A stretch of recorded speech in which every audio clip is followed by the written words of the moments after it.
అధినేత చంద్రబాబు కుటిల రాజకీయాలకు జనసేన బలవుతుందా? కొద్దో గొప్ప బలంగా ఉన్న నేతలు ఎందుకు జనసేనను వీడుతున్నారు?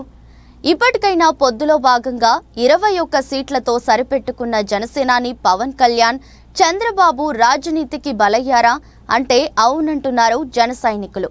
నెల్లూరు నుంచి విశాఖపట్నం వరకు జనసేన నేతలు ఒక్కొక్కరిగా రాజీనామా చేస్తుండటంతో పవన్ కళ్యాణ్ అయోమయంలో పడిపోయారు. పవన్ ను బలి చేసేందుకు చంద్రబాబు మరో కొత్త ప్లాన్ రెడీ చేసినట్టు మరో టాక్ వినిపిస్తుంది.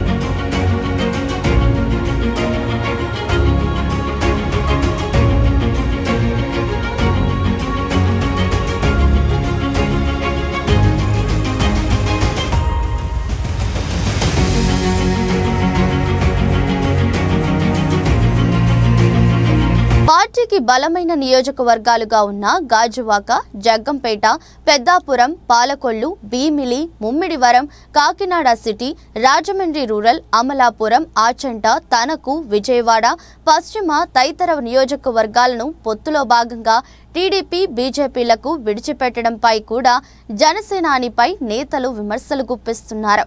అనకాపల్లి నియోజకవర్గ ఇన్ఛార్జి పరుచూరి భాస్కర్ రావు జనసేన పార్టీకి రాజీనామా చేసి వైసీపీ తీర్థం పుచ్చుకున్నారు. కాకినాడ సిటీలో జనసేన ఇన్ఛార్జి ముత్తా శశిధర్ అసంతృప్తి వ్యక్తం చేశారు. కాకినాడ మాజీ మేయర్ కవికుండల సరోజ పార్టీకి రాజీనామా చేశారు. ఉమ్మడి తూర్పుగోదావరి జిల్లా జనసేన ప్రధాన కార్యదర్శి అలమూరుకు చెందిన దళిత నేత తాళ్ల డేవిడ్ రాజ్ జనసేనకు రాజీనామా చేశారు. పవన్ కళ్యాణ్ తీరును తీవ్రంగా వ్యతిరేకిస్తూ పార్టీకి జగ్గంపేట ఇన్ఛార్జ్ పాటంశెట్టి సూర్యచంద్ర రాజీనామా చేశారు. స్వతంత్ర అభ్యర్థిగా బరిలోకి దిగుతానని కూడా ప్రకటించారు. అమలాపురం జనసేన ఇన్ఛార్జి శెట్టిబత్తుల రాజాబాబు పార్టీకి రాజీనామా చేశారు. జనసేన కంచుకోటను టీడీపీకి దారాదత్తం చేశారని ఆవేదన కూడా వ్యక్తం చేశారు. మాజీ మంత్రి కాపు సంక్షేమ అధ్యక్షుడు చేగొండి హరి రామజోగయ్య తనయుడు ఆచంట నియోజకవర్గ జనసేన ఇన్ఛార్జి సూర్యప్రకాష్ వైసీపీలో చేరారు.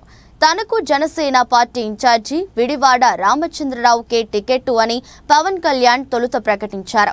చివరికి ఆయనకు టికెట్ ఇవ్వలేదు. దీంతో మనస్తాపానికి గురైన రామచంద్రరావు జనసేనకి రాజీనామా చేశారు. అనంతరం వైసీపీలో చేరారు. విజయవాడ పశ్చిమ జనసేన నాయకుడు పోతిన మహేష్ బీజేపీ అభ్యర్థిత్వాన్ని తీవ్రంగా వ్యతిరేకిస్తూ వైసీపీలో చేరిపోయారు. నెల్లూరు జిల్లా అధ్యక్షుడు చెన్నారెడ్డి, మనుక్రాంత్ రెడ్డి కూడా పార్టీకి రాజీనామా చేశారు. దీంతో ఆయా నియోజకవర్గాల్లో జనసేన నేతలు నిష్క్రమించడంతో వైసీపీకి బలం చేకూరినట్లయింది.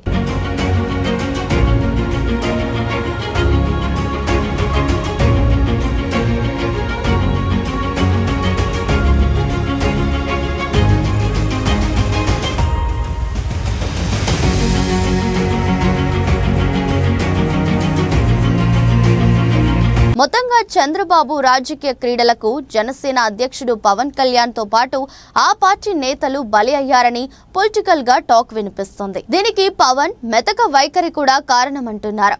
వాస్తవానికి జనసేనకు బలమైన క్యాడర్ లేదు, అందులో ఎలాంటి సందేహం లేదు. ఇది గ్రహించిన పవన్ కళ్యాణ్ పొత్తుతో ఎన్నికల్లోకి వెళ్లాలని చంద్రబాబుతో చేతులు కలిపారు.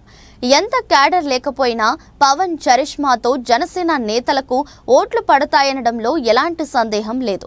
రాజ్యాధికారం దక్కుతుందేమోనన్న ఆశతో పవన్ కు మద్దతిస్తున్న నేతలు ఇప్పుడు ఆ పార్టీని వీడడం తీవ్ర చర్చనీయాంశమైంది.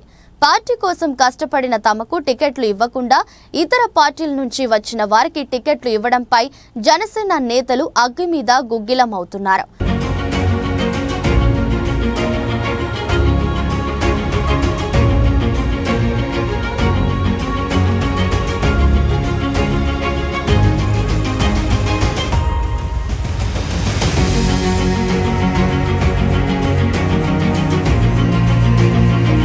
తొలి నుంచి చంద్రబాబు దుష్ట రాజకీయాలు ఇలానే ఉంటాయని జనసేన నేతలు ఉదాహరిస్తున్నారు. పైగా సీట్లు తగ్గించి జనసేనాని దెబ్బ కొట్టారంటున్నారు. ఎన్నికల తర్వాత బలం పుంజుకోకుండా పవన్ ను నిలువరించే వ్యూహంలో చంద్రబాబు ఉన్నారని చెప్తున్నారు. పిఠాపురంలో అసమ్మతి తీరును చూసి కూడా పవన్ కళ్యాణ్ పాఠం నేర్చుకోవాలని సూచిస్తున్నారు.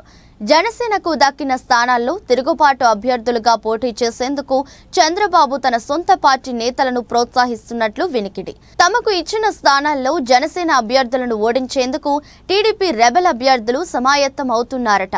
చంద్రబాబు తన కుటిల రాజకీయాలలో భాగంగానే ఈ తిరుగుబాటుదారులకు మద్దతు ఇస్తున్నారని జనసేన నేతలు అంటున్నారు.